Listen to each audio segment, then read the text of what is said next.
Welcome to the Terrible Podcast with your hosts from SteelersDepot.com, where you can find all your latest and greatest Steelers news.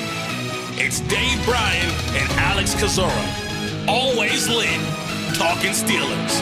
And now, here's Dave and Alex.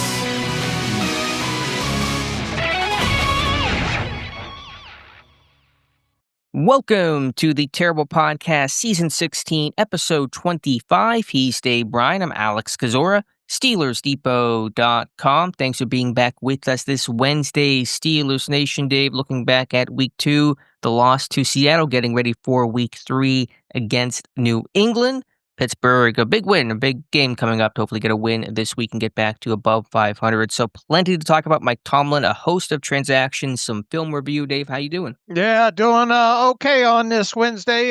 Last kind of 30 hours or so, got a chance to go back through the All-22 a couple of times, and we'll talk about kind of the things that stuck out, what went right, what went wrong, and why the Steelers ended up losing the game. And Mike Tomlin obviously spoke on Tuesday, so we'll talk about that. We got some injuries, early week injuries to talk about with the injury report set to come out for the first time of Week 3 later on today. And let's see what else. Oh, several transactions happened as well too. So got some interesting topics to talk about, especially when it comes to a few things that Mike Tomlin talked about on Tuesday. Yeah, a lot to discuss here. The Steelers defense that's already struggling is pretty beat up as well. Bunch of injuries on that side of the football, but we'll begin with the transaction news. Some of this has been made official. Some of this has been reported. The Steelers released 2 players from the practice squad on Tuesday. That was rookie tight end J.J. Galbraith and wide receiver Raheem Jarrett. Jarrett had just joined the team about 1 week ago, former Tampa Bay Buccaneer. Galbraith, UDFA out of South Dakota, who made a little bit of noise in the spring and early in training camp, kind of faded from there. Now they were released to reportedly make room for 2 veteran players in wide receiver Isaiah Hodgins, formerly of the New York Giants, and inside linebacker Ja'Whaun Bentley, formerly of the New England Patriots, who of course is Pittsburgh's opponent on Sunday. But I think Bentley is less about intel on New England, more about getting a physical thumper linebacker that Pittsburgh is missing right now, because that is very much Bentley's game. Yeah, and sometimes some of these practice squad moves, can be looked at as players they're trying to get to mimic players from the upcoming opposition. And Butte, I think the wide receiver with the Patriots, does he kind of match up with the new wide receiver that they signed? I don't know. 6'3" and 5'8" or something, 200 something pounds. But and obviously he takes the place of who was the one out the door? Raheem Jarrett. Yeah, Jarrett. So I don't know. Sometimes you see these moves on the practice squad are about trying to get players to best match up on the scout team sometimes, and that's why you see some of these shufflings that go on from 1 week to the next, especially at some skill positions.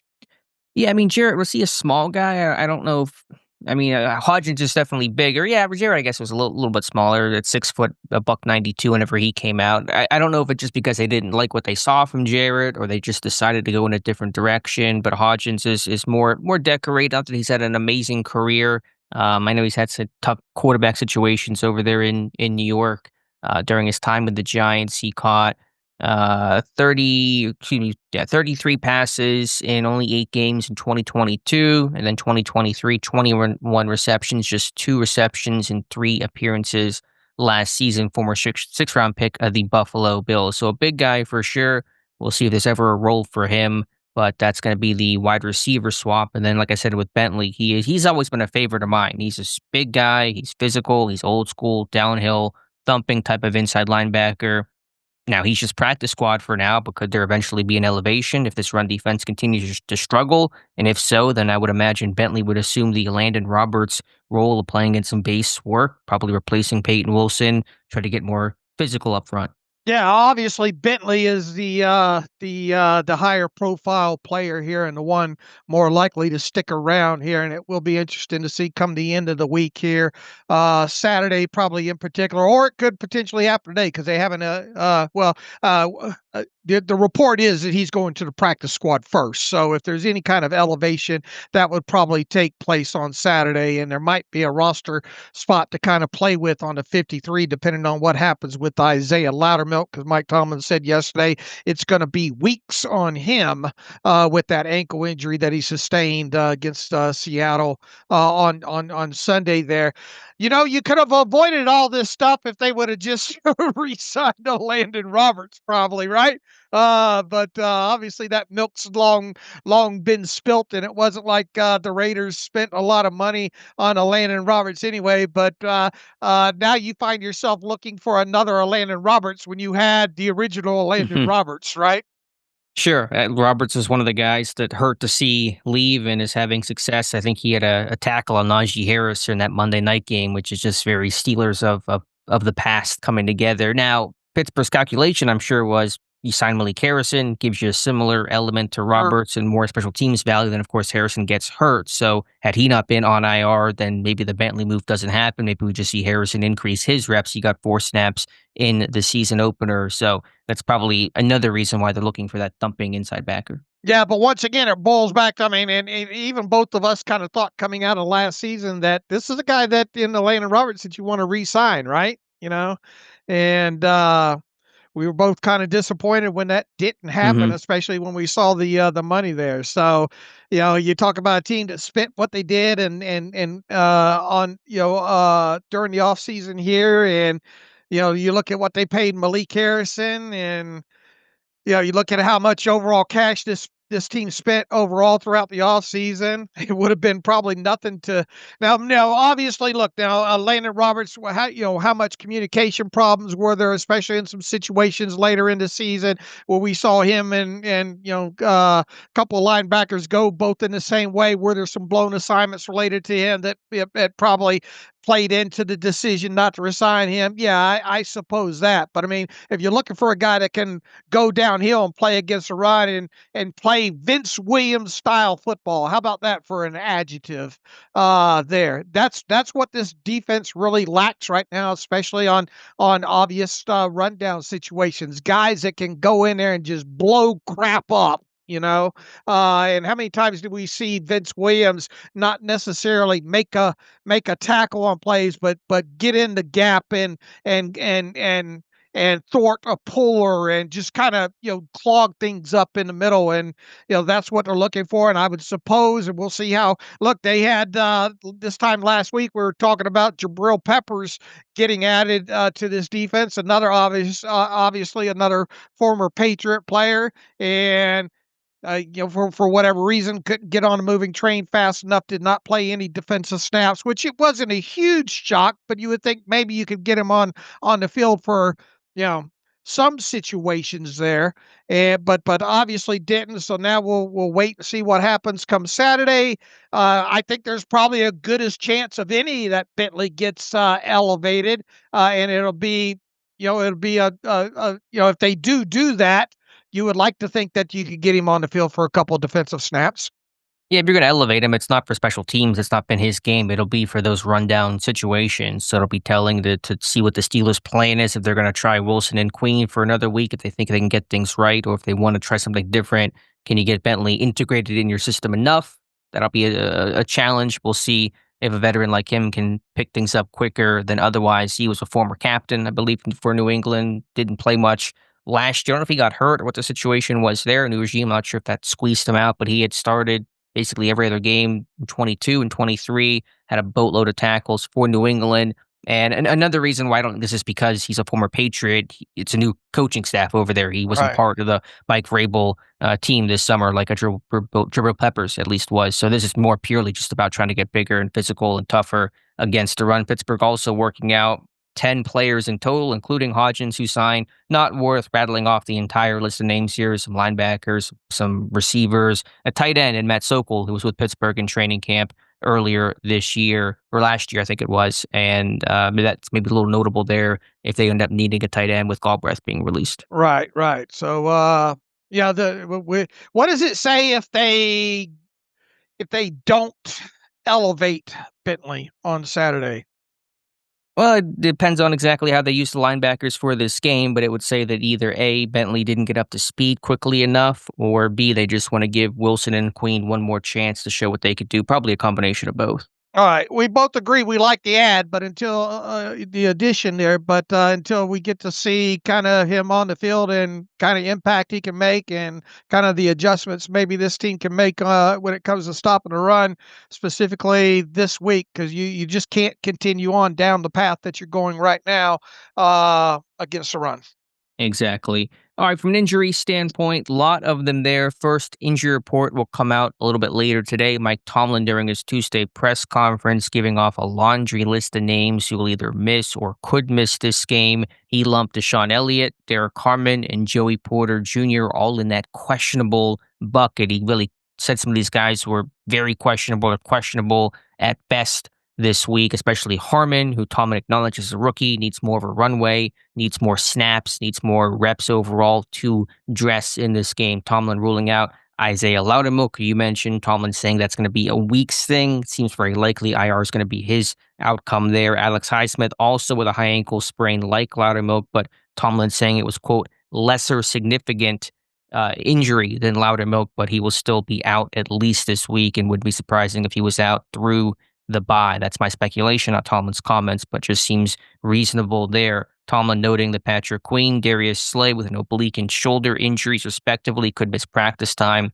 but they will play against New England. So 2 players out, no Loudermilk, no Highsmith, Elliott, Harmon, Porter, all questionable for the Patriots game. I'll put on my Twitter doctor gear and try to make some analysis here. I would think that of the 3 questionable players, probably Joey Porter has the best opportunity of making it back, but hamstrings, of course, are tricky. Not expecting, unless we see, and we'll see the first injury report today, but even if they start get Derek Harmon running back around, as you noted, Mike Tomlin said you need a little bit longer runway there with him. And who is the other one that's highly Elliott? Yeah, Elliott. It kind of feels like this might not be a week for him to come back, and we might not even see him in week 4 against the Vikings. Might try to limp both those guys through the bye week and then get them back. But I think of those questionable guys, it feels like Porter might have the best chance. But obviously, if he's unable to practice or to start this week off, that'll be a negative thing when it comes to him. Agreed. My prediction on Harmon is that he'll do some sort of practice this week, maybe not today, but by Friday he'll at least get some limited work in, is my belief and speculation, but my belief all the same. But he will not play against the Patriots, and maybe week 4 in Dublin could be his return, is my guess on Derek Harmon. All right. And also with Alex Highsmith down this week, you have 3 healthy outside linebackers in Watt, Herbig, and Jack Sawyer. Will they need to elevate somebody from the practice squad there? Will they use the roster spot to maybe bring back where's Leota? Leota signed. Is Leota? He's still a free agent, isn't he? He had signed with the Saints. I don't know if that was practice squad. I'm not 100% sure he's even still there, but I believe he was with New Orleans at some point shortly after the season. All right. I haven't looked to see if he's on a roster yet. If he's on a practice squad, you could obviously sign him off the practice squad, but he would have to stay on your 53-man roster, or at least on paid 53-man roster spot for 3 weeks. So we'll have to see and I guess the only other option would potentially, Leal possibly getting elevated? That'd be the option. I mean, Lowshop also technically could be elevated too, but you would think it'd be Leal. Leota is still on the Saints practice squad. They also could just do nothing, which is what they did week 1 when Herbig was out. They rolled with 3 outside backers, and although there was some speculation about Malik Harrison being an asset there, he did not pick up a single rep at outside linebacker. So with Jack Sawyer improving, Mike Tomlin praising him throughout the press conference, they could just go with Watt, Herbig, and Sawyer. Yeah, and just rotate those 3 around and hope they stay healthy. Right. And Leal, he can give you a little bit on special teams, some kick coverage stuff, maybe field goal protect, but he's not going to give you those core snaps that you typically want from a number 4 outside linebacker. So my thought is, and injuries and how this whole thing shakes out will dictate how many, how they have to shuffle the deck here, but they may just go with the 3 outside linebackers they currently have. Right. And there's one other guy that potentially could get elevated that we'll talk about here in a little bit as well, too, that will be interesting to watch the rest of the week play out. For the defensive line, no Loudermilk. Harmon, very questionable, probably not going to play in this game is our belief. So you would assume put Y.A. Black in line to make his first NFL start. You would see more snaps for Daniel Quale, Logan Lee, and I would imagine Asazio Tomewa would make his Steelers debut this Sunday. Yeah, he's been inactive the first 2 games, and it would make sense to put him in a helmet this week.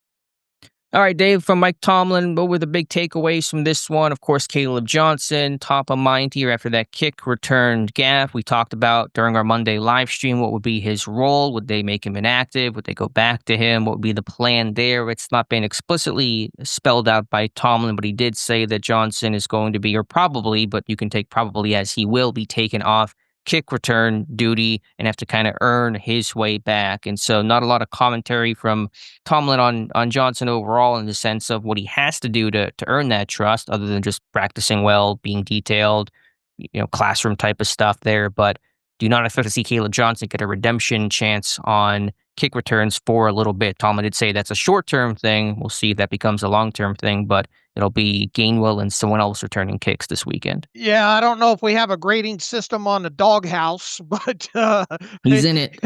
He's in it to what degree? Will you have Caleb Johnson return kickoffs again? Probably not in the short term. I'm certainly going to give him an opportunity to work his way back from that error. I believe in his talent. He's a sharp young man. He's a hard worker. So you leave the light on for him. You give him an opportunity to move on from it, but he has to do that. He has to display that with his daily work, and he's got to earn himself back into position to be a participant. So we'll see where the roads lead us. I'm certainly open to it. All right, the takeaway there, even though Mike Tomlin used a qualifier of probably, is that he probably won't be on the kickoff team. And then the question becomes, I don't know how much we got into this on the last pod. I know we got into it on the live stream with our diehards on Monday night there. Someone brought up, is there a potential chance that, I guess, in so many words, could we see someone like a Trey Sermon get elevated? Could we see Caleb Johnson inactive for this game against for the people out there that want to cut Caleb Johnson? That's not going to happen. All right. So let's just get that out of the way first. To hear Mike Tomlin answer the question that he did about Caleb, and then the subsequent questions about how do you go about, coaching up a rookie to learn from the mistake and be able to move on from it.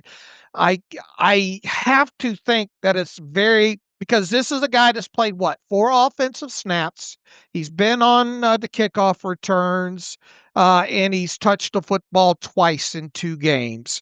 Most of his playing time, obviously coming on special teams and being limited to kickoff return, that would lend you to believe that there's not much special teams value, at least right away, outside of that. So if you're taking him off kickoff return and he's not going to be on that, and you've given him 4 offensive snaps in 2 games, I think it's super plausible, depending on how the numbers work out this week with injuries and the inactive list and how many players you need to elevate off the practice squad, that I do firmly believe that it's plausible that we see Trey Sermon get elevated from the practice squad on Saturday, and then on as part of the inactives, that Caleb Johnson could be on that list. Now, look, I don't think Trey Sermon has a lot of experience as a kickoff returner, but Trey Sermon does have a better special teams profile overall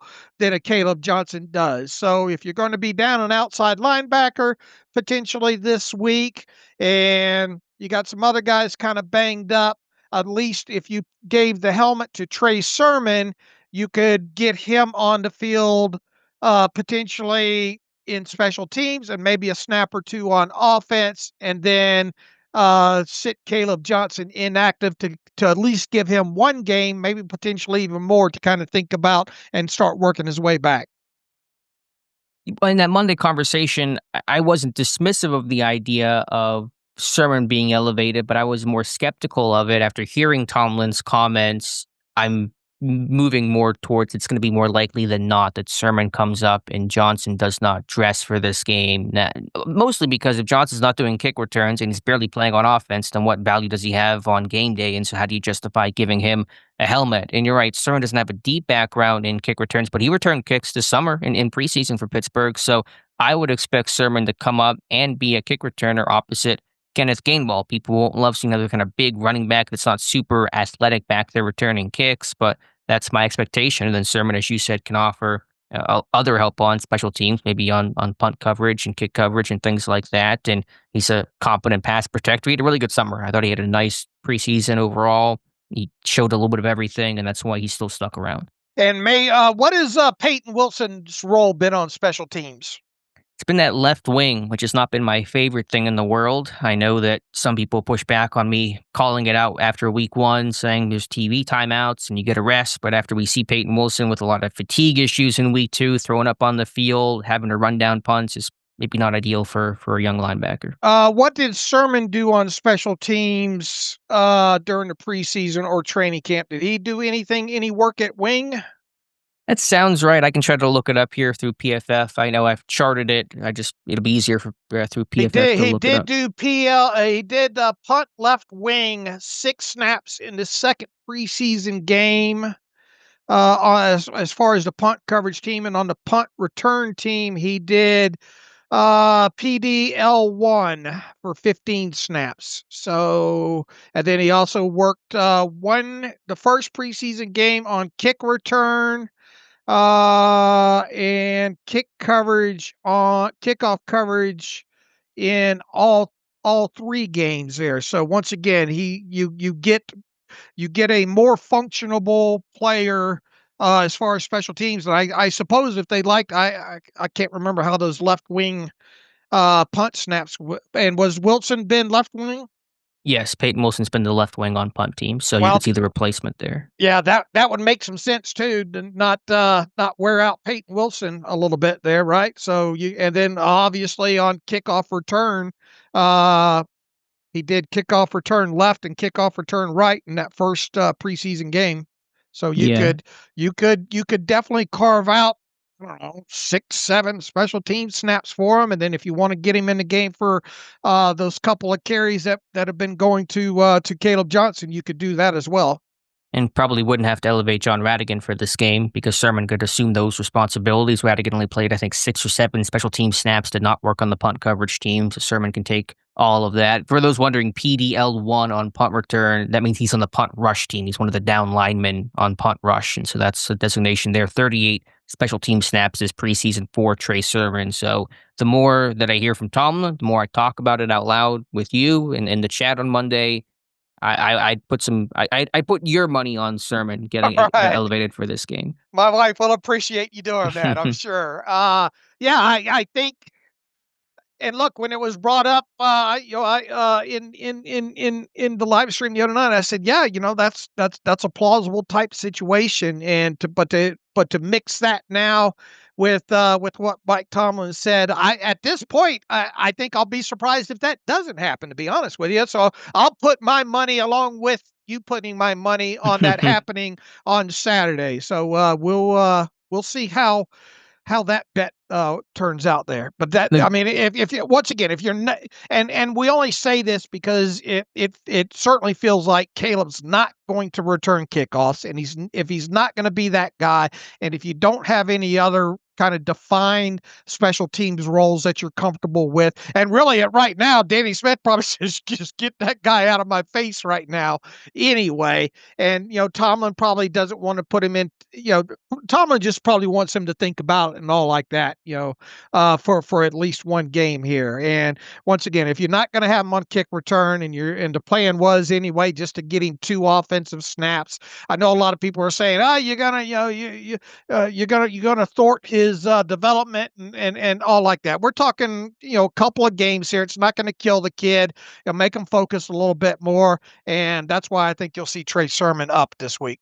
I understand the point, and again, if Johnson just has no game day value, you can't justify giving him the helmet, but is that the best thing for him? I don't know if it stunts his development, but I don't want him to have to wallow in this, Sure. that last play being his last play, which may be the case for a couple weeks through the bye week. I'd love for him to get the chance to go out there and make another play and really kind of put this behind him. Tomlin, I think, talked about helping Johnson kind of put this play behind him, and if he's sitting there and unable to contribute on game days, then the last play he's made is that complete special teams blunder. So I do understand the point, but I do wonder what the plan is for Johnson to work his way back, what that looks like for him, and how quickly that could happen. I think it starts with having a good week of practice and potentially on the scout team serving as, a Travion Henderson or whatnot, and as long as he's on his details in practice there, that'll, and keeps his focus and doesn't have any mental errors and all like that. That's showing that, okay, he worked good last week, and maybe you turn around and get him back in a helmet over in Ireland. Yeah, my guess of the plan, and it's just a guess, is that Johnson won't dress this game or the Ireland game because Sermon's going to offer more value, and then maybe the team gets a little bit healthier through the bye week, and then week 6, you maybe bring him back then because you've already used 2 elevations on Sermon at that point, assuming he is elevated for both games, and then maybe better health overall, guys getting back, Highsmith and the like, will kind of free up some more spots and let Johnson get a helmet. I agree. And obviously injuries can play into this and change of it. But Sure. if things stay the way they are right now, I think that's a good guess that we will potentially not see Caleb Johnson back in a helmet until after the bye. All right, what else from Mike Tomlin in this one, Dave? A lot to talk about here. Pretty long press conference. What else stuck out to you? Oh, wow. First and foremost, I was surprised nobody asked him about getting beat with a same play on the touchdown early in the game on the double crossers, the Yankee, if you will, and that's been kind of highly. I've addressed it on Twitter. We addressed it on the pod the other day. You've done. I think we had a post on it, and I think you did part of a video breakdown of things and related to, in addition to those couple of plays there. But do you think there was miscommunication on that? Do you think there was a bust on that play, or do you think Pittsburgh just played it wrong the way they played it wrong week 1?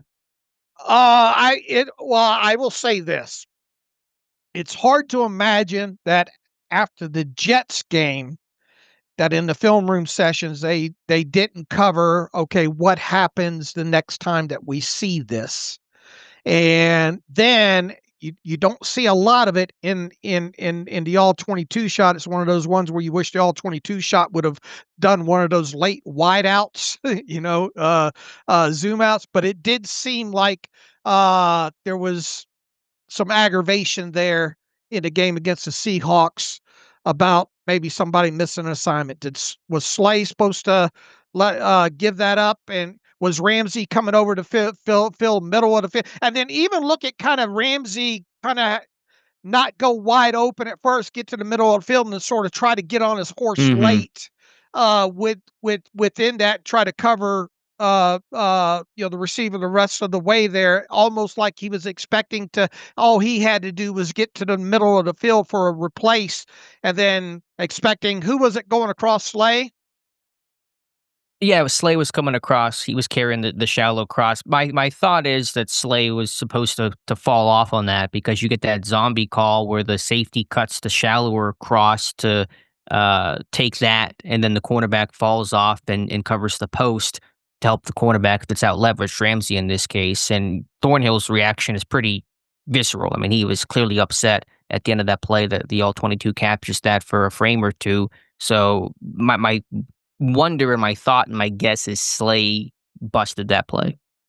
Yeah, after you go back and watch it several times, that and especially how many times that's pretty damn daring too, right? I mean, normally when normally, and I know you study the tape the same way. You go back and look at explosive plays and on both sides of the football, but usually you're talking several weeks apart. I'm sure coordinators do this as well too, but how it's just kind of rare to see 2 weeks in a row to start a season that a team says, "Let's see if they fix this," kind of situation. And obviously, the Steelers didn't, and or at least they didn't execute that and had to bust or seemingly bust within that. So is this coaching malpractice? Is this you can only tell the players, you can only come up with a plan of how you're going to cover something like this the next time it happens, and you didn't get, is there multiple faults involved here?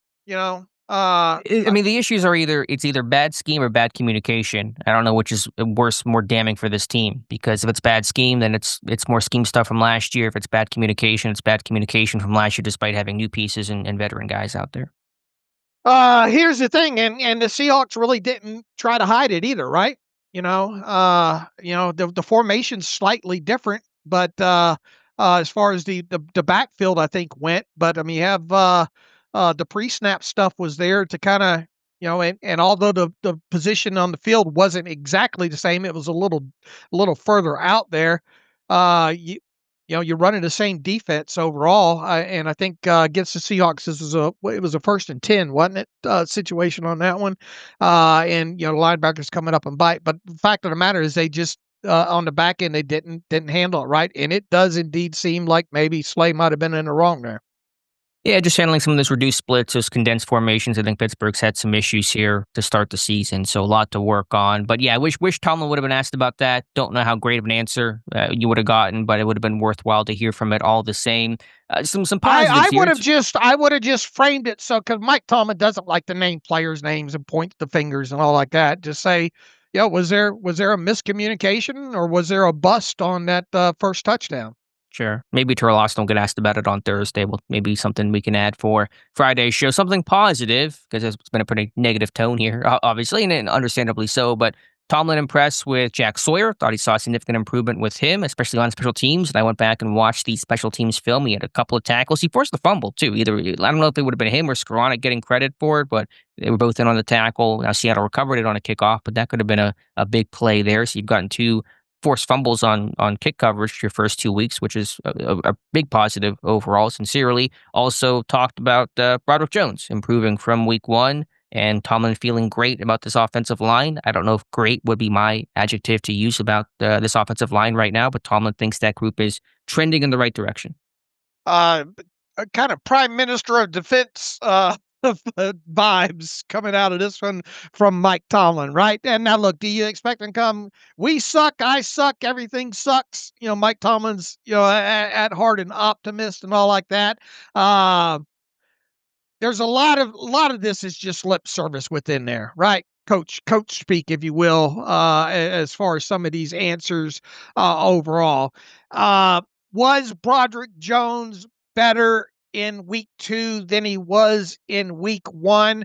I think from a flat out, maybe statistical result standpoint, okay, yeah. But what did you think of Broderick Jones when you turned on the tape?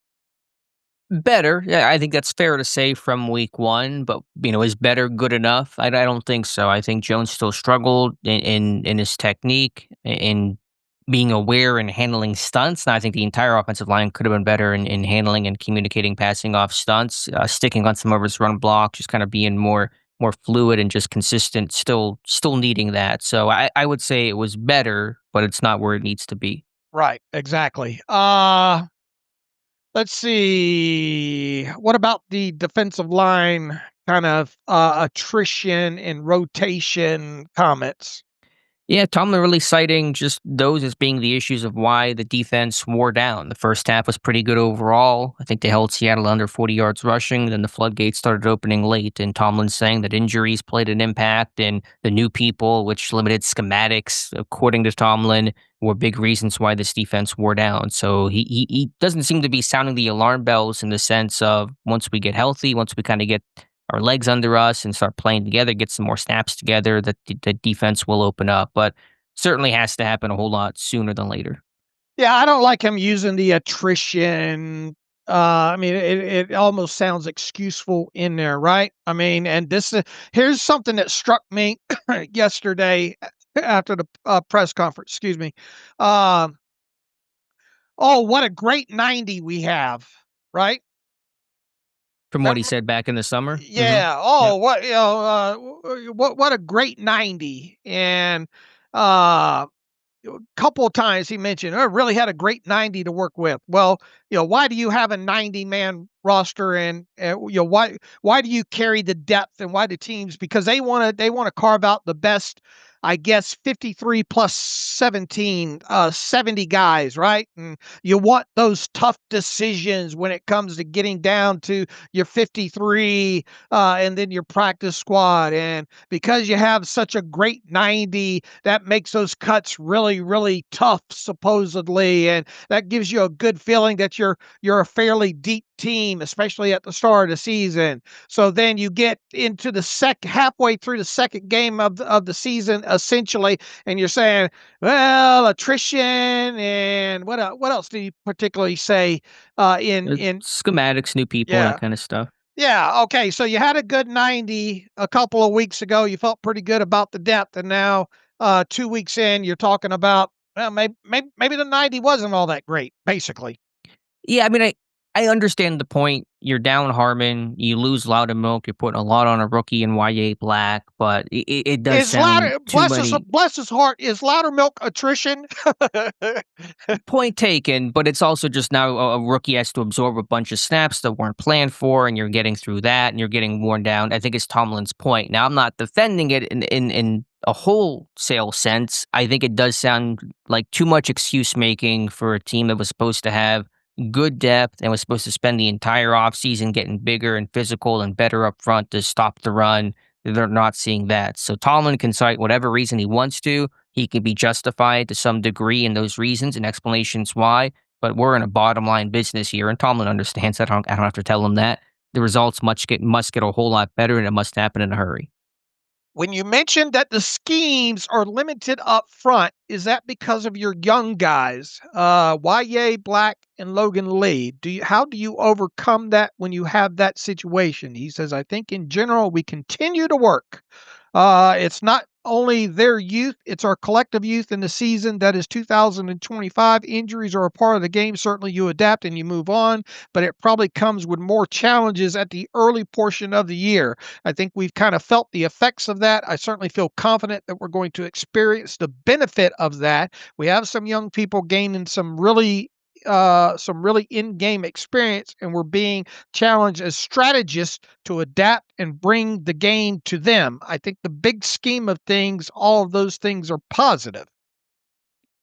Again, he's not wrong, but the result just must get better in a hurry. That's really all that it comes down to. Pittsburgh's whole theory of the case was to get more stout up front this offseason. They appear to do so on paper. They haven't gotten those results, and until the run defense gets better, it's hard for the whole defense to get better because your whole basis is you stop the run, you put teams in third and long, your pass rush really starts to be able to pin their ears back and eat. You get pressure, you get takeaways, you avoid those long drives, you win time of possession, you win possession downs, all that kind of stuff. So until the run defense gets better, nothing else really matters. And we've got a lot. How many times, if you can you do a search within the transcript of how many times Mike Tomlin said we got to be better?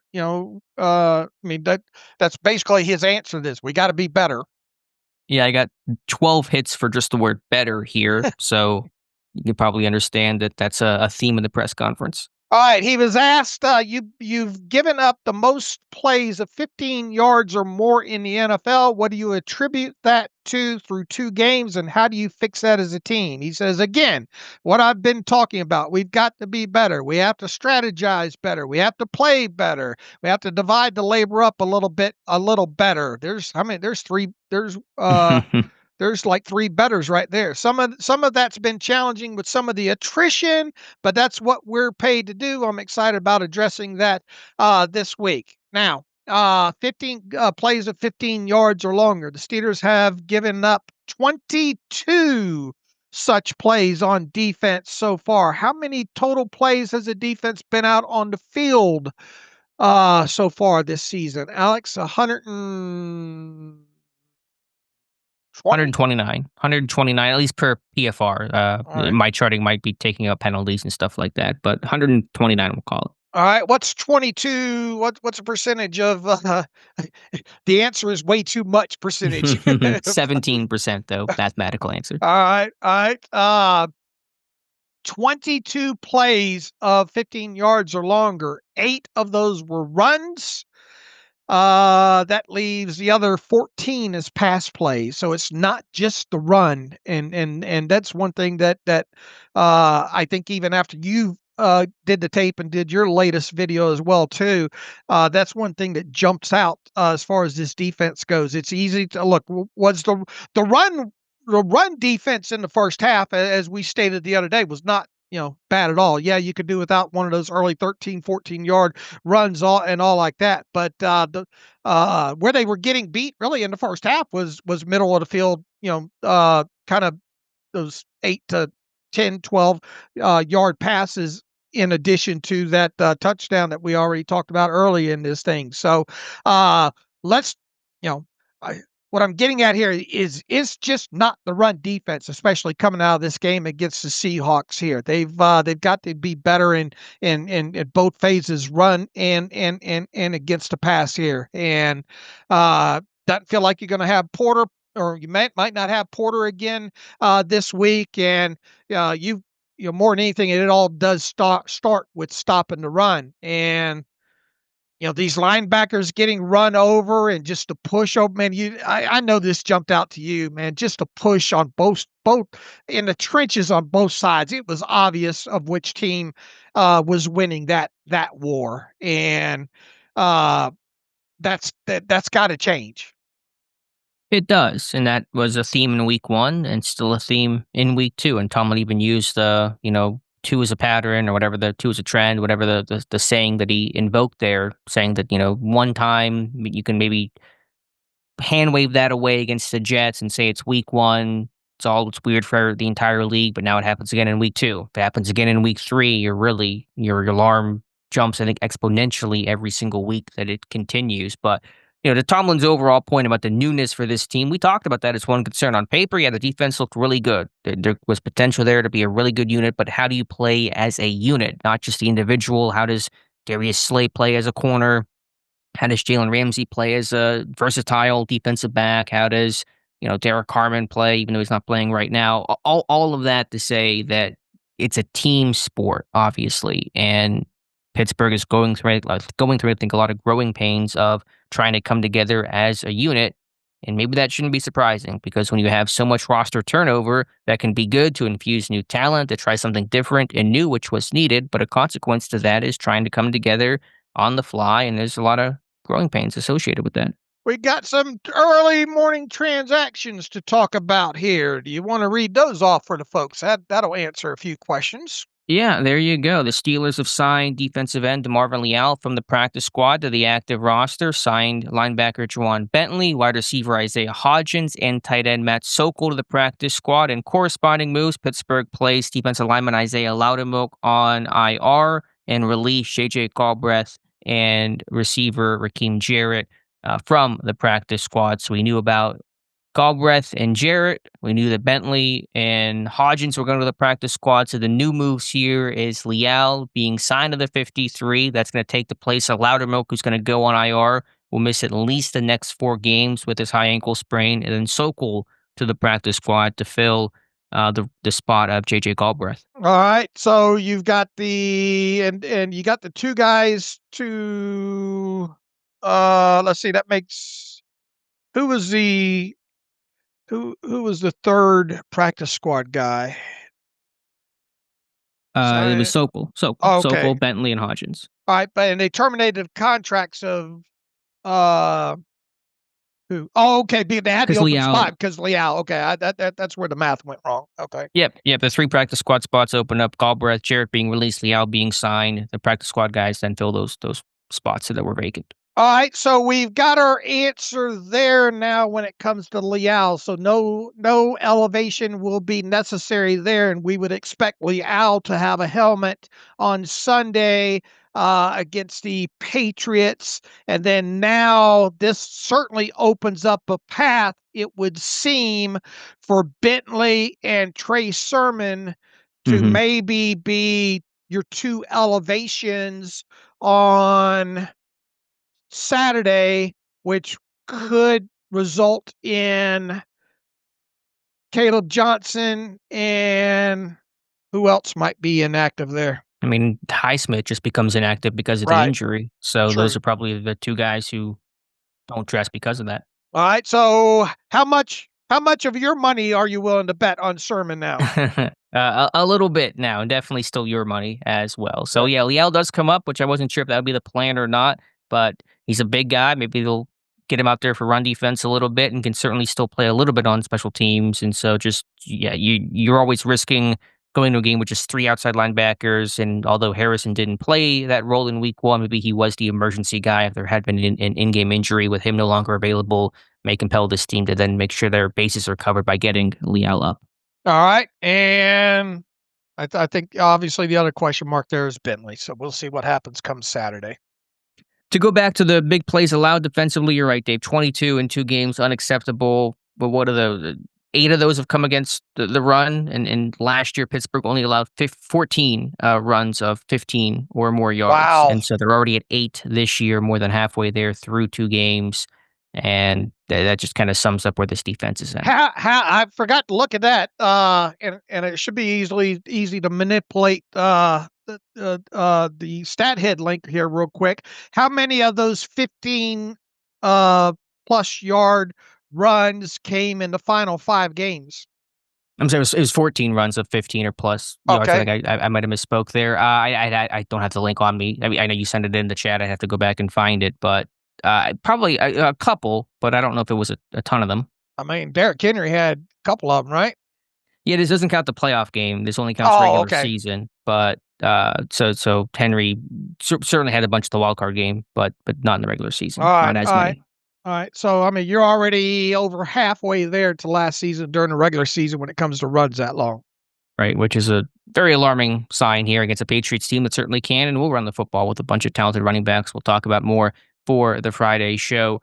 Mike Tomlin had an interesting answer on Aaron Rodgers and him getting hit. Talked about week 1. We got to protect Aaron Rodgers, getting hit too often, and then seemed to get knocked around pretty good in week 2 and was asked, is this a concerning trend? And Tomlin said no. Quote, less so this week because of the nature of how it happened. In week 1 was a first and second down play pass and things of that nature. It was more circumstantial and reasonable circumstances in terms of in-game play, possession down football, 2-minute drill, and so forth in this game. So it's less alarming than it was in week 1. That may technically be true, but I don't think it hurts any less whether Rodgers is getting hit on first down or third down. His body does not know what down it is. So I still think Rodgers is getting hit too much. I have an article tomorrow on that. He's been hit the third most of any quarterback in the NFL so far, only trailing Cam Ward. He's been sacked a ton, and Patrick Mahomes. So I don't care the down. I don't care the reason. One hit, and the hits that Rodgers are taking is far too many. I don't want justification of him getting hit. I want him not to get hit. There was one down in the lower red zone there where he gets crumpled right at the midsection and goes back as well too. This is the guy's not, has he taken any of those hits like that I've talked about last season that I saw with the Jets where I went, oh my God, stay down. You're like, you're talking to the fighter, stay down. Has he taken anything like that just yet? No. But the more you let him get hit, the more we're going to start seeing some of these. And there were a couple times going through the All-22, I thought, oh God, they got to stop getting. And that's one of the things we talked about. Here's the thing here, and this will kind of, I guess, carry over into our All-22 talk here. And I think we had a conversation the other night about mobile quarterbacks and Mike Tomlin's previous comments and all like that. Aaron Rodgers is not the most mobile quarterback in the NFL, and that's a Captain Obvious statement. Where it was really evident was on that third down scramble. How many mobile quarterbacks in the NFL maybe pick up that first down on that on that scramble of Aaron Rodgers? Sure, some of them could, and I don't know why Rodgers tried to juke and slow down there. He wasn't going to fool anybody, but yeah, he got crushed pretty good on that play too. Right. And where I'm going with this is yeah, you can have your design stuff with him, and I think Aaron moves pretty good overall. Boy, that ball earlier in the game on the play that Calvin Austin was held on, that Rodgers gets out of the pocket and just, I mean, if you need any question about Aaron Rodgers' accuracy and arm strength down the field, that answered that right there. Now, obviously, Pat Freiermuth didn't catch it and all like that. And here, some of the other design stuff that we've seen with Aaron Rodgers, moving out of the pocket's fine, but this offense, especially when this offense is designed to be able to do a lot of things in structure, right? And the more times that you're unable to run the football or you're giving up these pressures and stuff like that, the more times that you're asked Aaron Rodgers to play out of structure, this offense is just not, they don't have the athleticism and mobility of the quarterback, nor is it really a plus to have to do this a lot of times during games. Now, sure, sometimes you're going to have situations where guys blow blocks and stuff like that. But I mean, you just can't see this multiple times because that's not the way this offense is designed to work. This offense is best with it functioning in structure the way the play is supposed to be drawn up. Yeah, I mean, just the broad point is not to treat Rodgers with kid gloves. Tomlin later in the press conference talked about this as a very durable and tough-minded player, which I think Rodgers certainly is. He's historically missed not much time in his career, the freak Achilles injury aside. So he's going to get hits in the nature of the position, but I think The volume.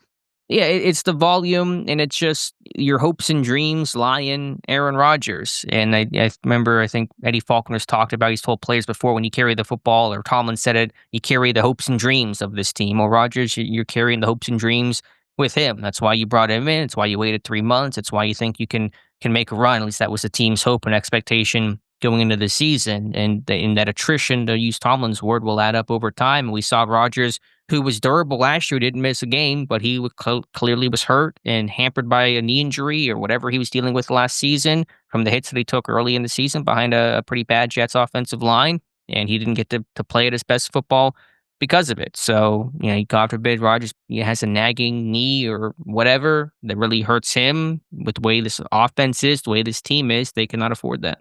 Right, exactly. So, yeah, I didn't love that answer from Tomlin overall. Yeah, don't justify it to me. Right, Yeah. right. What else from Tomlin, Dave?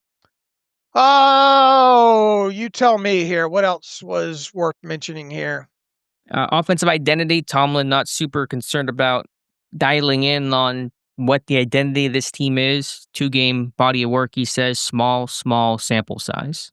What'd you think about the whole string of questions related to the tush push and that string of answers there? Yeah, it's a popular topic with the Eagles using it so much against the Chiefs in this game, and questions about, are they doing anything? Are they offsides? Is it being officiated correctly? But Tomlin asked about, his Pittsburgh thought about using the tush push. He said yes. He was asked, would they use a non-quarterback to do it? Were they comfortable? Is he comfortable using Rodgers there? And Tomlin didn't address that, kind of made a funny quip. I'm not going to go on record about my exact game plan for any potential tush pushes, but that's when he did talk about that. He knows that Rodgers is durable and tough-minded and, not treating him like a 41-year-old oldest quarterback in football. Do you have a main takeaway from that? Not really overall. I mean, they've used some variations of tush push before, not to the degree that the Eagles do, obviously, even in terms of the actual push nature. They've had some times where like one receiver will push the quarterback forward instead of just kind of this rugby scrum overall. And they at least were good in short yardage against the Seahawks. They converted, I think, a couple 3rd and 1, so that was positive at least. Right. I don't think we're going to see a lot of quarterback sneaks here, right? Yeah, I mean, could they use it once? They could, and as far as tush push, maybe you put in another player in there to do that. Maybe. I don't know who that would be. I guess, I mean, typically tight ends have assumed that role. Everyone wants to put in Darnell Washington, but he is kind of tall and big, a lot of surface areas. So I don't know if that's the right guy to use or not, but we'll cross that bridge if and when we come to it, Dave. All right. Anything else from Tomlin? Just kind of scrolling through the transcript here for any other. Jabril Peppers. Said he was open to a potential expanded role. He says, quote, I'm hoping to expand the utilization of him not only as a teamer, but as a defender. Of course, he had 0 defensive snaps against Seattle, which, as you said, no surprise for being, such a late add midweek to the team. What that looks like, I'm not sure. Pittsburgh has not played a single snap a dime defense so far. Would they consider doing that more in this game as one way to maybe lighten Peyton Wilson's load? Potentially. Could he rotate with Chuck Clark? Maybe that's also a possibility. So we'll be watching that. Are you expecting Peppers to have defensive snaps in week 3 against his former team? I don't know if I have a great expectation either way. I wouldn't be surprised if he got a couple, though, in some sort of specialty sub-packet situation, sure. I'm the same there. All right. Let's see. I wonder if there's anything else here worth going over here. What about the less play action last week than in week 1? Was it matchup specific or was there something else? He says game plan related, certainly. Yeah, I don't know exactly. I mean, I assume the reason for that is because Seattle plays more too high, and so they were kind of playing and protecting more against the pass, the deep ball. I'm sure something on tape they saw showed Seattle being more disciplined, less prone to falling for play action. The Jets were pretty bad at falling for it, so that seems fine to me. All right, Dave, let's go to our All-22 review of this one. We've seen the coaches tape now, offense, defense, and special teams. We'll start with the Steelers offense in this one. What are your takeaways? Have any different thoughts about this performance after diving into the tape? Offensive line play just not where it needs to be, and I think that's an obvious the way this run game has gone so far here. They just you don't you don't see a lot of blowing people off the ball. I thought that front that the Seahawks rolled out there did a really, really good job of controlling the line of scrimmage and not getting pushed around. And we're just not seeing that physicality with the offense. And then, especially in the running game, and then the pass situation, you know, there was a lot of Aaron Rodgers getting the ball out quick overall, so it's kind of hard to measure the offensive line in pass protection stuff. We already talked about him getting hit way too much within there. There obviously weren't a lot of deep shots down the field. They've got to be better up front, and that's been the overarching thing. One of the things that we've worried about, ahead of this season here, and I think that really stuck out on tape. They just look really, really kind of clunky overall with trying to get those guys to get off of combo blocks into the second level. I didn't think the offensive line handled the stunts and the passing off of those kind of things very well when they needed to, and it's just a mess up front. That offensive line's it feels like it's taken a half a step back so far instead of any steps forward. I did think the run blocking was better in this one. I thought the perimeter, not the real perimeter run game, but they were able to kind of get the ball a little bit more out on the edge, a little more horizontal running that kind of created some upfield lanes. So it did feel a bit better, but you're right. Some of these combo blocks are a little bit just messy. They're not really in sync. There was one play, I think it was the play before the interception that hit off of Calvin Austin's hands. I want to talk about that play in a second, where Fautanu and McCormick are trying to double the D tackle, and Fautanu came down and ended up just knocking McCormick off his feet, and the D tackle was now free and made the play. Just stuff like that, where it just hasn't been tight, hasn't been in sync, good shoulder to shoulder, hip to hip relationship with these guys, and just not really able to sustain these blocks super well. All right. One other thing that stood out, and kudos to you for pointing this out in the video, the interception that Aaron Rodgers, threw in the end zone there, that was intended to Pat Freiermuth there. That was the same play that they ran on the touchdown to DK Metcalf. Yeah, it's a really interesting I think nuanced discussion to have because remember in week one they had 2 touchdowns off the same concept, the one to Skoranek and the one to Calvin Austin, the same insert block, play action, you get the corner route, the backside crosser, both scored on that play. The Jets fooled twice. Now this time you run the touchdown to Metcalf in the first half, you're 2-by-2, you motion Johnny Smith out wide, you have that backside, that not backside, but Metcalf and Smith are running that man beater, the slant flat concept. To the other side, you're running a speed out and a corner route with Freiermuth and Austin. You get Metcalf for the touchdown in the first example, late in the first half. You go back to it on that third down in the second half. It's not open.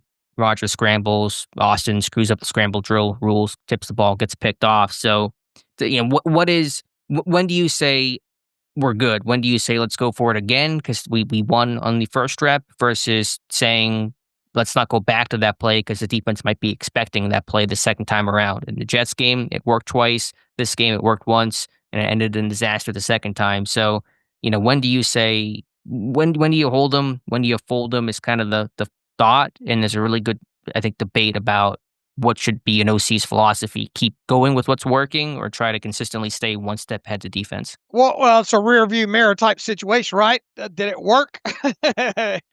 Yeah, but I think philosophically, what is the philosophy of the OC? Do you go back to a play that just worked the exact same way? Should you dress it up differently with the same concept and scheme? Can you do it that way? Do you just not go back to that concept because the defense is going to be expecting it? You know that every time you go back to the same play, there's a chance the defense is going to understand what it looks like and what you're trying to do, and they're going to be able to make the play against it, which didn't happen against the Jets, but happened against Seattle.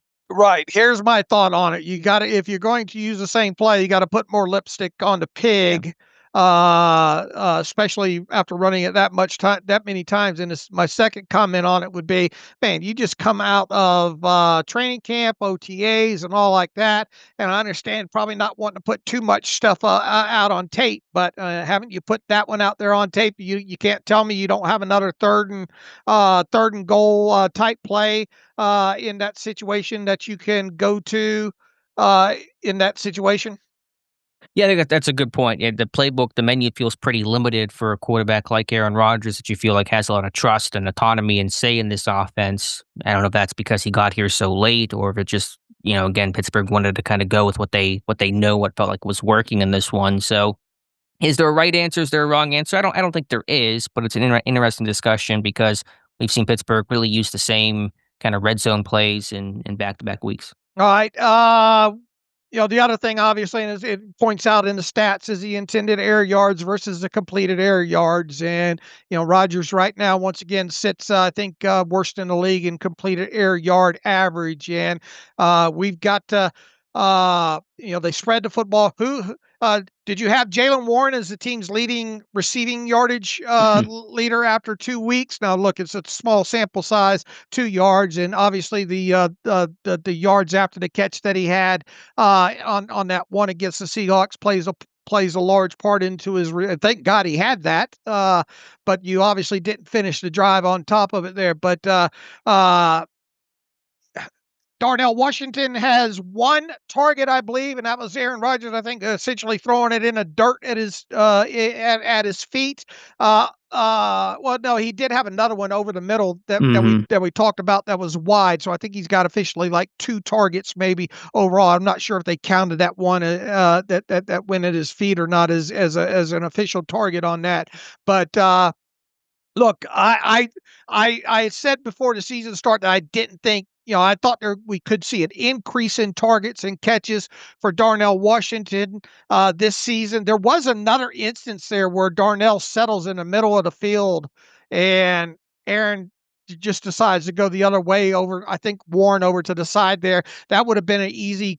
And Aaron, as he shifts back around, he sees Darnell right in the middle of the field. I don't know why he didn't take that opportunity right there. My main takeaway here is you got to try to find a way to get Darnell at least a couple of more targets in some games, I think, and include him in this part of the spreading the football around overall, which they have done well of that doing.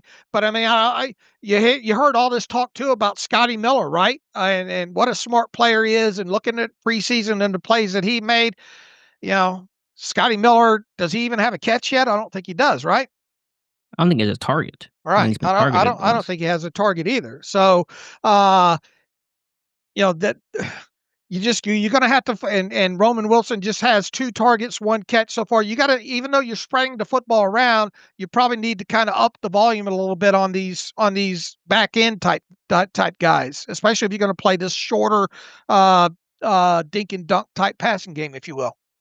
Point taken, but like you said, the ball is still being spread around. It's 2 games in. Let's kind of look at some more volume and sample size and see how it gets spread around from there. Yeah, I don't think Rodgers saw the field especially well in this game that missed to Washington, hitting Warren in the flat. They're running Hank there, and I know the progression on that play, and maybe it looks like it's available because the linebacker doesn't kind of buzz into the flat immediately. But looking back, you got to either hit Metcalf on the curl or Washington wide open on that Hank route, the over the ball route. So yeah, they did throw the 2-point conversion game, so it does have an impact in that situation, which is good. But you're hoping to kind of get some more involvement for him. Really, I'm going to write about this for the morning. I'm kind of still putting together some of the numbers, but in the run game, I'm still not seeing enough snaps for him in the run game. He's got about as many snaps as Jonnu Smith does in the run game, despite having appreciably better results whenever he's in versus Pat Freiermuth or versus Jonnu Smith. So I think you need to really go all in on getting this run game going, which means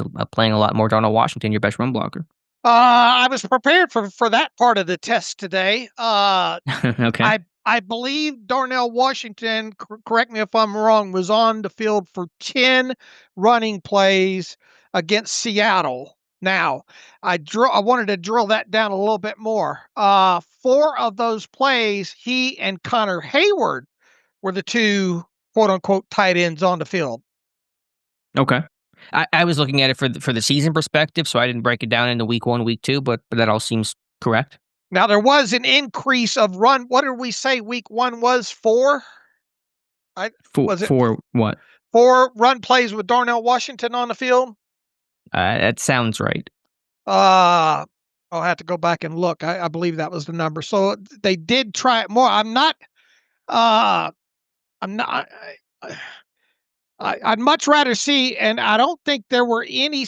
I think the other snaps when Darnell was on the field for runs, I think Jonnu was with the other tight end on the field in those situations.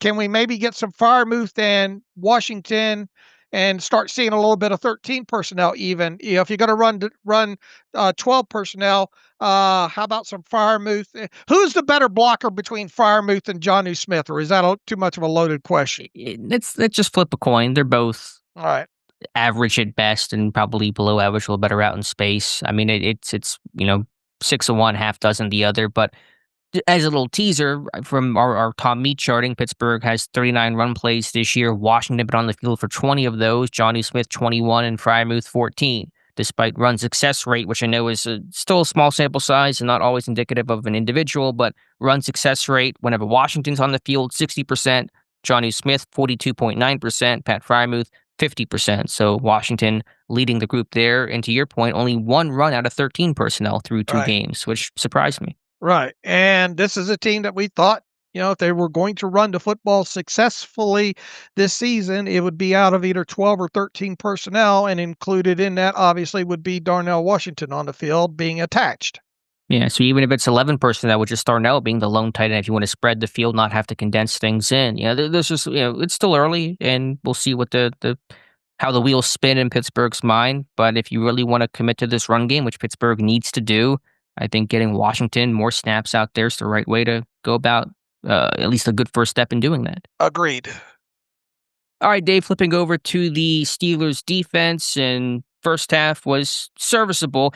One thought, it's so funny the way Pittsburgh tends to seesaw years where the offense is good and the defense is bad and vice versa. You get this offense finally getting some hot starts. First drive touchdown against the Jets, first drive field goal against Seattle. Now the defense cannot get a first drive stop. They have allowed points on the first drive in 5 straight games dating back to last year, including the playoffs. That is the NFL's longest active streak in football. They've allowed, I think, 34 first half points or first drive points over the last 7 games or so. And so they are not getting stops early. Gave the touchdown to Seattle, of course, in week 2, a field goal to the Jets in week 1. So your offense finally gets some decent starts. Now your defense cannot get a stop. Right. They've got to come out of the locker room. We need to start seeing some drives either stalled for no points or, even better, some 3-and-outs. Right, and you're not getting that. Now, the reasons for that can be multiple, but it all comes down to your run defense, which, in the first half of this game, they busted off the one cutback on his own run, but other than that, it was decent. Queen made some plays that were good on the front side. They stopped some of those toss perimeter runs. So what changed in the second half then, Dave? They were getting their butts kicked. They could not get off blocks. They were getting pushed around. Your linebackers coming up. The offensive linemen for the Seahawks did such a great job of getting off their combo block. There's a couple of plays, I think, where they ran kind of duo and stuff, and those guys are just easily getting off the front line defenders to the second level, getting bodies on Patrick Queen. The only time really when you see the defenders making plays, linebackers specifically, is when they're shooting some of those gaps, more to kind of outside runs, where I think in some of the Seattle outside runs, you had guys like Queen and Wilson be able to shoot through and impact the play that way. But if they're unable to kind of shoot those at the snap of the football, you're just seeing them get bodied, just not only up front, pushed around, but at the second level as well too, with Queen and Wilson. And man, that Robbie Oots lead, man, that thing just cracked wide open like a watermelon. And Robbie got a twofer in that one by taking out Wilson, and Queen falling up over top of him. There were a lot of, what was the stat? The missed tackles percentage. Trying to find the stat that Next Gen had up on this morning. The Steelers have recorded a league high 18.2% missed tackle rate through the first 2 weeks of the season. They have allowed opposing ball carriers to force 28 missed tackles and record the third most yards after missed tackles in the NFL, 160. Last season, the Steelers recorded the second lowest missed tackle rate of 10.7% in the NFL. This is a team that tackles during training camp too, right? As well. And yeah, I know you've had the attrition, blah, blah, blah, but your missed tackle rate and your third most, or your forced 28 missed tackles and recorded the third most yards after missed tackles in the NFL, 160 after 2 games. Wow. And I guarantee a good portion of that came in the second half against the Seahawks. No question about that. I think that comes back to a technique thing. Are you playing inside out? You have good tackling posture. I think Pittsburgh can rally the ball harder too. That limits some of those, even some of these runs that become 2-yard runs. Breece Hall had one against the Jets that should have been a 4-yard loss. It turns into a 2-yard gain. I think Kenneth Walker had one that probably could have been a 2-yard loss. It turns into a 1 or 2-yard gain. Stuff like that. Yeah, one that looked like it was going to go for 1, and then he, by the time they get him down to the ground, it falls forward. It's like 4. Yeah. And I know it's a 4. You say, oh, yeah, it's a 4-yard run, but that's that changes potentially the play call on second down in those situations. 2nd and 9 versus 2nd and 6 are different. Keeping teams off schedule, not letting them get into a rhythm, and be in advantageous third down situations. So even on that play you're referring to with the fullback taking out Wilson and Queen, I feel like Wilson played that wrong. I think he could have played that more over the top because he's got inside help there. And so you really, and again, you're playing inside out, but in terms of filling your gap, I feel like Wilson just wasn't in great position there, kind of took it too square instead of kind of getting over the top to kind of force the back to the inside. But, I don't know exactly the coaching or teach point there. But, I think when Queen was uncovered, he made some plays. But, when those guys are getting blocked up and having to shed these blocks, they're getting really bullied, both him and Wilson. And I think, are these guys playing downhill? Are they being attacking, especially Wilson? I had a film study on him as a rookie that said there were times where I felt like he saw the run, he was keying the run, but not getting downhill, not attacking, not kind of trusting what he's seeing. And I think you're still seeing that. I think Ben Fennell had a great clip of that, of Wilson uncovered, sees run, kind of just waits and then gets blocked up because of it instead of being attacking. That's where you really miss it. Landon Roberts, that guy's a hammer. He's going to see, he's going to attack, he's going to hit it.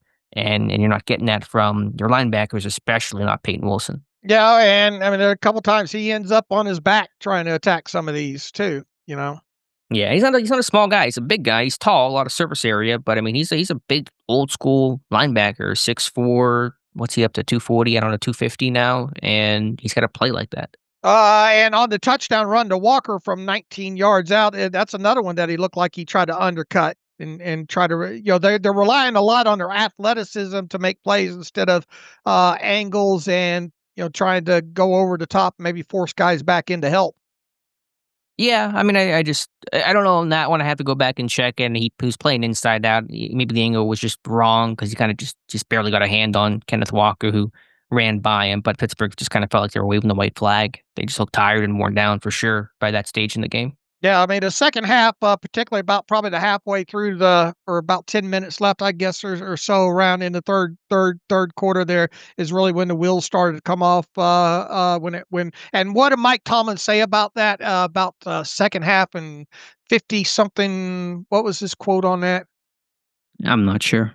I'll have to go back and look about what he had to say about the run, but yeah, I mean, long and short of it, I mean, he says, how about stuffing the run? Where do you feel like some of the biggest shortcomings have been in that area? Tomlin said, I thought we did a better job in week 2, certainly than week 1. I thought it got away from us down the stretch as we wore down. I think they maybe had 50 yards or so in the last scoring drive, for example. So we're just simply going to go get back to work there. Well, that goes back to the car was running, well until the engine blew up, right? Sure. Well, build, how about just make sure the engine doesn't blow up, Yeah, it's a 4-quarter race, and doesn't matter if you're running good 3 quarters. If you're not doing well at the end, it's hard to win those games, especially the close ones Pittsburgh normally plays. So, any other thoughts here? The front seven, the secondary, Dave. Yeah, I think just too many plays over the middle. Just gave up the middle a lot in this game, a lot on third down. Pittsburgh did not have great answers to stop some of those,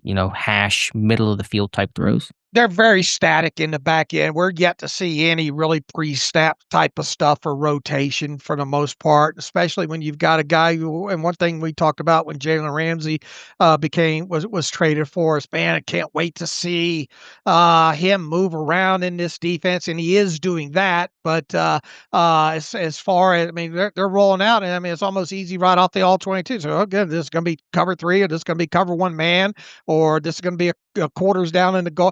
There's not a lot. It's not hard to decipher it. That feel like from a free snap recognition for a quarterback.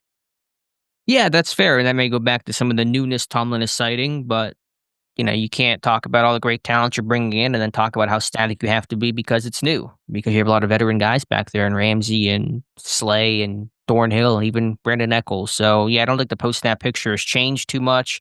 And we talked about this Monday a little bit. Pittsburgh's trying to be more inventive and creative up front with some of their third down pressure looks and stunts and twists. And it just felt, you had a great word for it, Dave, robotic. It feels like the team knows they have to do some more inventive stuff on third down, but they don't really have like the soul of what other teams do. And maybe I'm just seeing things that aren't there. I'm not watching other teams as intently as I am Pittsburgh, but just some of the stunts and pressure looks feels a little more, we have to do this, than it's just being really, I don't know, creative and just kind of having the heart of some of the other teams that I watch each week. What is the snap percentage of Cam Hayward after 2 games? I just will pull up PFR because it's more accessible than some of my charting here, but they have him at 71%, which is exactly what he had last year. Right. With him now, obviously he, did what he did, or and didn't do what he didn't do during training camp and the preseason and all. But with 2 games under his belt now, and with you kind of banged up, and while you wait for Harmon to get back, do we need to? And with the bye close right around the corner right now, do we need to see more Cam Hayward out on the field potentially? Let's see these 80, 82, 83% snap rates for him. I think he's sitting at a good number overall. You can't overdo it because you got a long season and his age, and I don't want to decrease his snap count, obviously, because you're hurt and you need to get this run defense right. But I think about 75% is a good number for him. All right, I would actually like to see it go up just a little bit in these next 2 games, especially if you're not going to have Harmon and and we'll see how that goes. I would like to, and we saw a little bit of this. We talked about the numbers behind it. They could stand, but how do you rearrange the bodies? You're probably going to have Otomewo in uniform this week. Can you continue to maybe get Black some snaps at nose tackle? Yeah, I'm sure you could. I'm sure you will. Yeah, they're going to be in base. a lot. They're going to be in base a lot again against the Patriots, right? Why wouldn't they be? Because of what the offense is doing. Yeah, I hadn't looked at New England's personnel groupings. I don't know how tight end heavy they are. It would surprise me for a Mike Vrabel coach team to kind of be more tight end heavy. But yeah, I mean, Black's can also play some defensive end though too, because if Harmon's not playing, a Loudermilk's out, then Black's going to be your starting left defensive end. So you actually may get less nose tackle snaps because when you are in base, if Black's playing nose tackle, I mean, Aquale can play and did a little bit of that last week, but you may not get a ton of Black at nose tackle. All right, a lot of the stuff floating around right now in charts and all like that is, and Orlovsky pointed to it this morning on Get Up and all as well too. And look, we've already kind of talked about this. Teams are running away from T.J. Watt, right? And why wouldn't you, especially with some of the results that these teams have gotten when doing so? You if you merely switch sides for T.J. Watt, you know what's going to happen. They're going to start running to the other side there. So people seem to forget that part of it. What can this defense do, maybe schematically, Alex, for teams that are insistent on running away from T.J. Watt? Yeah, there's no way to make teams run to T.J. Watt. I mean, if they're going to run away, they're going to run away. So what can you do? I mean, you could have, the safety come down on that side more. You could do some more creative kind of run blitzes and run stunts to that side that might try to screw up blocking schemes on that side. So, I mean, there's a couple things that you can do, but you can't always make teams run where you want them to run. All right, and the other thing, and you hit on this a little bit here, close but no cigars with some of these pressures. Right. It's funny how, a fraction of a second, one step can be the difference between a big play for the defense and for the offense. And that's true globally, I'm sure, for any big play, any situation, any team. But just watching this game back, I think a great example of that is the first third down conversion Seattle had. Pittsburgh's running a stunt. They got Watt free up the middle. It's a good play. Watt is about literally a step away from the first sack of the season, and Darnold gets the ball over the middle to Smith and Jigba, and they convert and go on to score there. So, if he could hold that coverage for a split second longer, if you can get there a split second faster, that's a sack. That's a get off the field. Big moment there to start the game. Who knows what happens from there? But I just feel like, the coverage in the back end, if they could have held coverage for just a little bit longer, you would have gotten some pressure. That happened, I think, with Chuck Clark later in the game.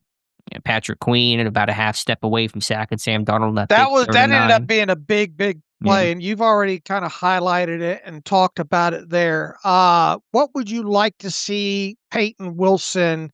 How would you like to see Peyton Wilson react on that play? Because the tight end is initially the one that kind of stays in, I think, and then releases when the quarterback is pressured out there, and there's nobody on that side, and it's kind of a no man's land type of situation. Do you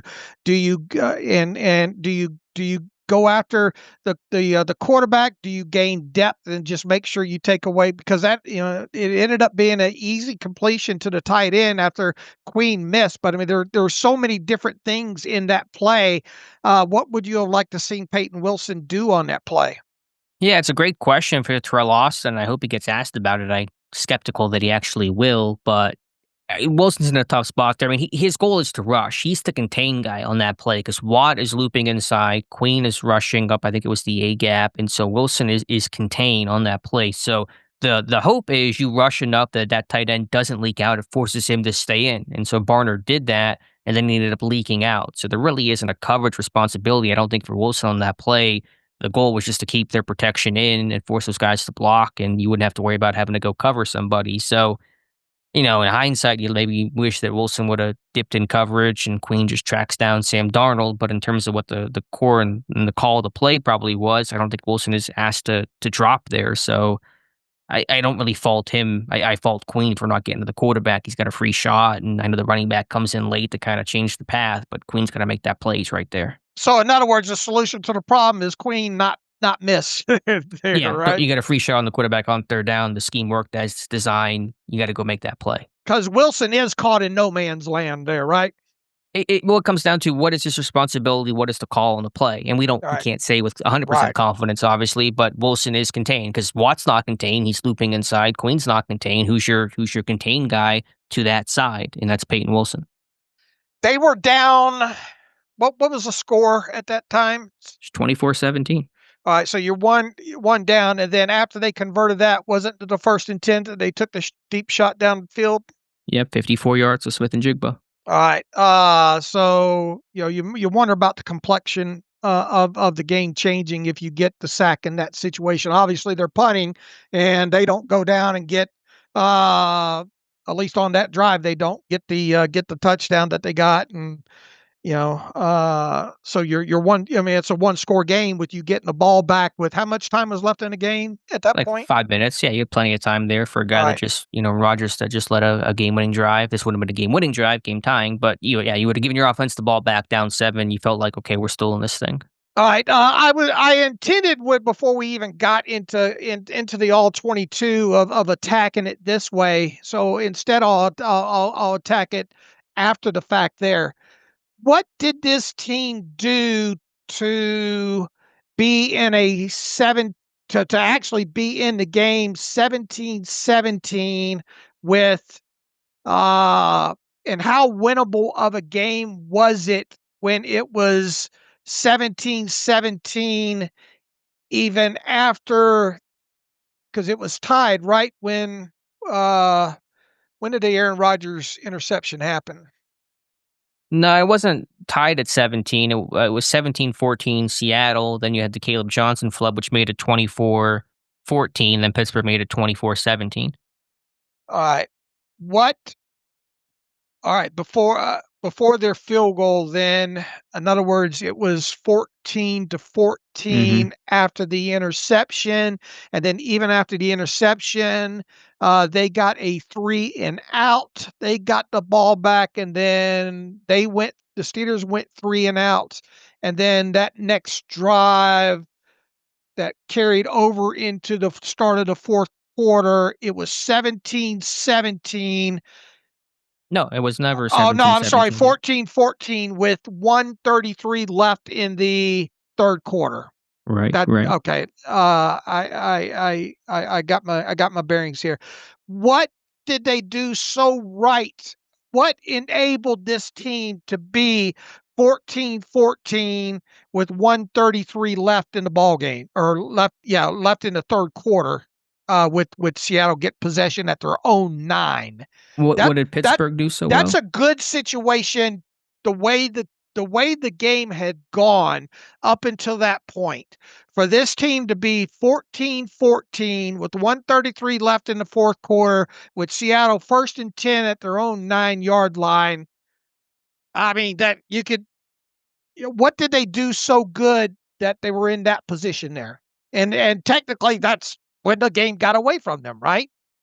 It was. I think Ross McCorkle pointed out kind of that slate there, late third quarter. Basically, from the moment Mike Tomlin punted on 4th and 1 from the 48 on, everything went downhill from there. The win probabilities completely shifted from being in Pittsburgh's favor to Seattle. What did Pittsburgh do right up until that point? They stopped the run. They played clean. They didn't have turnovers. They weren't highly penalized. I mean, it was kind of the big thing. They played good situational football. They scored at the end of the first half. I mean, those are kind of the big takeaways. Boswell made his field goals, etc. Let's see. From that point forward, you have the defensive charting there in front of you, right? How many rushing yards what were the Seahawks on third down?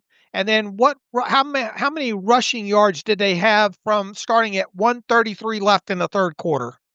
I'm going to need a little bit of time here to sort this out, but I mean, they ran the ball. They ran the ball well in the second half. There's no sure, but from that 1:33 mark.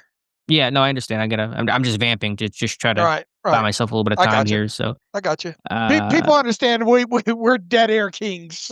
I'm trying to avoid it here. Although the NFL map is out for CBS this week while you look that stuff up, and not great, Bob, for those of you that don't live in the Pittsburgh area and don't have Sunday ticket there. So the national game on CBS early is, oh boy, Cincinnati at Minnesota. You think they'd like to get that one back about right now? Yeah. Congrats on getting to watch Wentz versus Browning. Oh, should note that for the Minnesota game, it looks like Minnesota will be without J.J. McCarthy, their starting quarterback, and will definitely be without Aaron Jones, the starting running back, who got placed on IR yesterday. Right. To answer your question from the run game standpoint, from 133 on, Seattle ran the ball 10 times for 45 yards and a touchdown. Okay.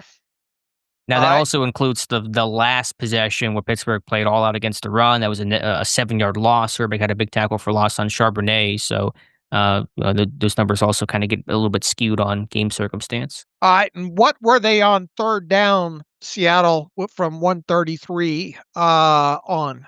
Let me pull that up now. How many third downs did they have? They had 4 third downs. They converted 1, 2, 3. They were 3 of 5 on third down. And what were they for the game on third down? Let me pull that up as well from PFR. Did they have the third down numbers? They were 6 of 14. So they were 3 of 9 prior to that 133 point in the third quarter. All right, you see where I'm getting here. I mean, for his bat, I'm actually not entirely sure the point you're making. I'm just saying that they were in this game with 133 left, despite everything that they had done up until that point. Yeah, it's, like you said, it was 14-14 late in the third quarter. So you're in it. You're up 14-7 at the half. I mean, you felt like still got a good chance to win this thing. Does that feel when the attrition how much do you think punting the football away on 4th and 1, because how did the 3 and outs run right before that? Let's see, because in the third quarter there, the Steelers went 3 and out because that was after, because they were down deep. No, wait. They went. It was a 4 and out. I'm sorry, because you got the big play from Warren, then you had the incompletion, then you went 3 and out after the big play there. Well, yeah, the interception. Yeah. So, and then unfortunately, then you roll your defense out there, and then you get a 3 and out, and then you turn around and you go 3 and out again on offense, and you're throwing your defense out there on the field once again. So could you? And then the defense falls apart at that 133 mark. Makes you wonder how big, if you convert that 4th and 1 instead of punt, how that changes the complexion of the game. Sure, and I think that was a turning point in this one. From that moment on, the decision Tomlin made to punt, the whole game went to crap. Now look, am I excusing away what happened in the first nearly 3 quarters of this thing? No. But I mean, this is a very Pittsburgh Steelers kind of rock fight type of game, right? Have a couple of your key players get some takeaways, capitalize on those takeaways,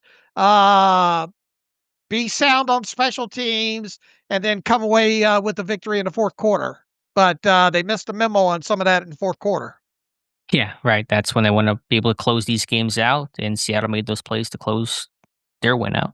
What I'm getting at here is this was a very, very winnable game at 133 left in the third quarter for the Steelers. Sure. No question about that. No argument here. All right.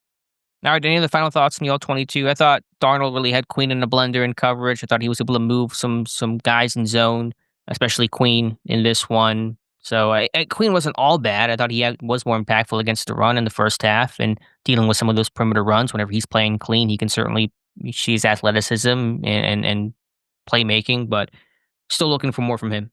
And look, they and I said this coming out on Monday there too. They just given up too many completions in the middle of the field in this game. Yeah, way too many. I think Darnold had 9 over the direct middle of the field, which is far too many, especially some of those coming on third down. All right, what are we, about an hour and a half now? Yeah, well, I should probably start wrapping this thing up. Let's get through some reader emails and close out today's show. All right, this one from Nathan writes in, if a prime Brett Kiesel, Aaron Smith, and Casey Hampton were available today, would the Steelers even want them? They say there isn't space on the roster for a mostly run-plugging nose tackle. Kiesel and Smith don't have interior pass rush use, realizing they basically wouldn't be wanted. Shows how crazy their D-line perspective is. Well, look, you also did a lot of two-gap stuff back then, right? Yeah, you were primarily a two-gap defense. I mean, I get the overall point and frustration, about having the big guys up front to stop the run because it's not working right now. I tell you what was the most notable thing on the tape on both sides of the football is the size of Seattle up front on defense and how they were not only able to be stout and stand up and not get pushed out against the run. Those guys were able to get upfield and get pressure too. Yeah, Pittsburgh, you feel the difference there. I think in both these games about the Jets and Seattle having really strong D-lines that don't get pushed around. They may give up a couple yards, but they're not getting bullied the way Pittsburgh's gotten bullied. Let's see here. Beth writes in, do you think Tomlin needs to show more emotion on the sidelines? This is a very emotional game, and he is always the same, acting like he is an emotionless cyborg of strategy and adjustments while claiming we can't use most of our schematics because the young guys aren't on my level.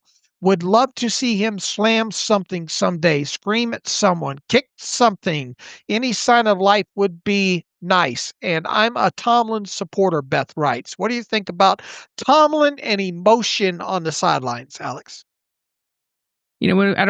Cameras don't capture everything, so I don't know, what kind of moments he has. I think it's been, the NFL film stuff that's been shown a pretty fiery, intense guy. Is he throwing Gatorade jugs? No, but I don't think he has to be to get his point across. I don't think fire is the issue with Mike Tomlin. Need to coach these guys up better. Needs to start there. Let's see. Rick writes in, hey guys, it's been a tough couple games, but man, it's easier to swallow when there is a W in the end.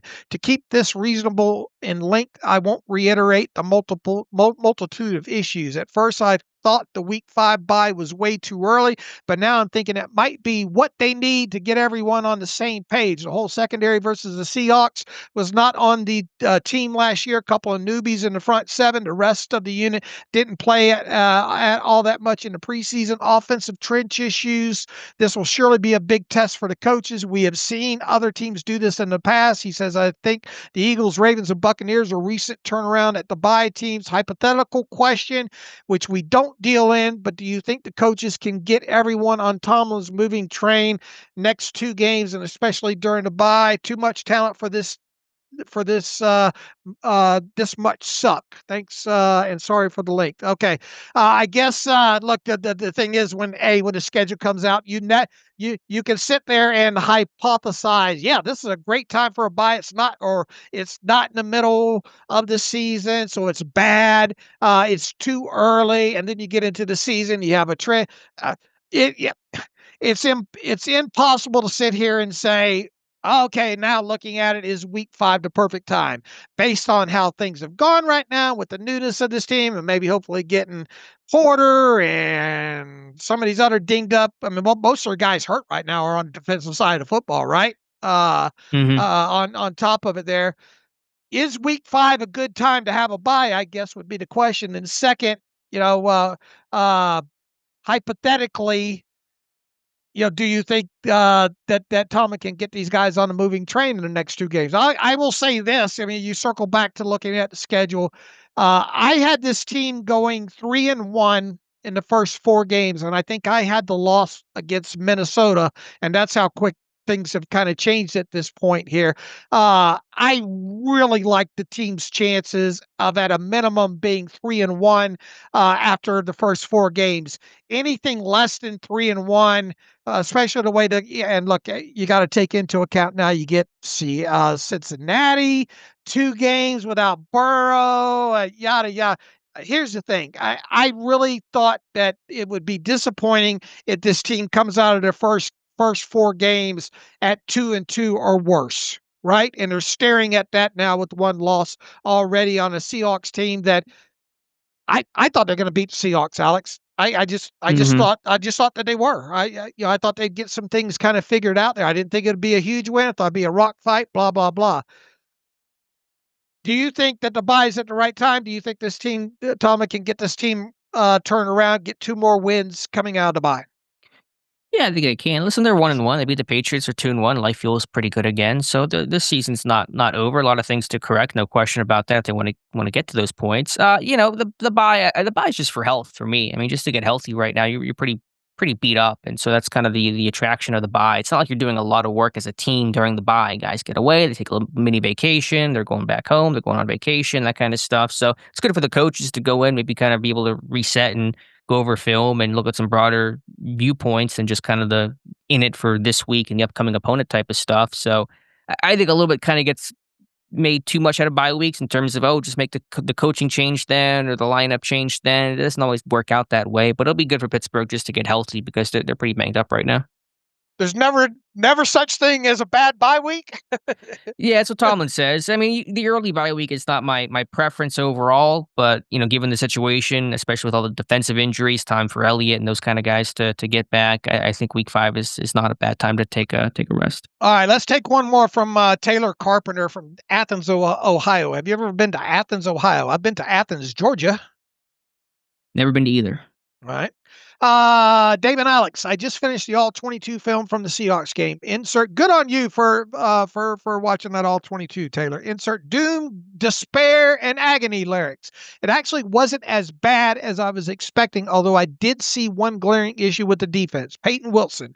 Wilson appeared to have a lot of trouble taking on, getting off blocks, and was more of a catcher in the run game than someone who shoots gaps and makes plays. This is a trend that goes back into last season as well. He just hasn't played well against the run. I know the sample size isn't that great, but do you think that Wilson would have greater success if he was used in nickel and dime packages exclusively and replaced in the base defense? Patrick Queen wasn't great Sunday either, but I saw him taking on blocks and making run tackles in the backfield at least. Look, I mean, Queen had a better game than Peyton Wilson, but it's still not good enough when both those guys are on the field. Queen has got to become more physical, working downhill against the run, getting off blocks, blowing stuff up. You don't go out and sign a Bentley off this. What is one of the things we talk about this depth chart, this 53-man roster coming out of training camp or coming out of preseason? This is a pretty good inside linebacker room, right? And here we are 2 games in, and we're thinking, just the idea that this team has gone out and added a guy like Bentley and what he does. Now, look, Malik Harrison and what he does well and being injured has played a role in this. But you're not just going out and signing a veteran Bentley to the practice squad for your health at this point because you got some concerns, really, right? Yeah. Now, if Bentley plays, you would imagine he's replacing Wilson and not Patrick Queen in those situations, the way that Roberts rotated with Wilson last year also speaks to, some have said, play a lot of Cole Holcomb. Holcomb, even Ben on his podcast last night said Holcomb's your best inside backer. I'm super happy Holcomb's back. He's healthy. Good for him. He's not the hammer, though. He's not the answer to fix this run defense. And Bentley's not the answer either. No singular person or one change is going to be the answer, but that really kind of tells you they want a better third inside backer in. Roberts, Bob Spillane. The Steelers get to face Bob Spillane this week. Bob Spillane looks like one of those $32 steaks on the menus right now, right? Yeah. And Vince Williams looks like one of those restaurants that wouldn't even let me in, and Roberts the same right now, man. Right. Roberts, I loved watching Landon Roberts play the run, and he was a tone setter. He was physical, and it was weird for an offseason where Pittsburgh said they want to get more physical and tougher up front, that they let go one of their best guys at doing that. Vince Williams had this to tweet 21 hours ago. Run stuffing, although not glamorous, is an essential skill for a kick-ass defense, especially in the North. How about putting that on a t-shirt? No lies told there. So yeah, we got to see somebody start hammering in the middle of this defense, right? No question. All right, got through some emails there, got through the game recap. You and I will jump on the Patriots tape. We got a couple of games to watch against the Raiders and the Dolphins. We will preview that game. Hopefully have a opposing beat writer on the Friday show. We'll give you our Friday picks of all the games against the spread. And that's a long way of saying until then, you can follow me on Twitter/X at Steelers Depot. Follow Alex at Alex_Kozora. Follow the show at Terrible Podcast. Email the show, theterriblepodcast@gmail.com. If you like what we do and want to donate, SteelersDepot.com, hit the donate button. Also, if you like an ad-free version of the site, SteelersDepot.com, hit the ad-free button. Sign up, get a username and password, and then hit the login button up top to utilize the ad-free version of the site. So until Friday, as always, thanks for listening to the Terrible Podcast with Dave and Alex.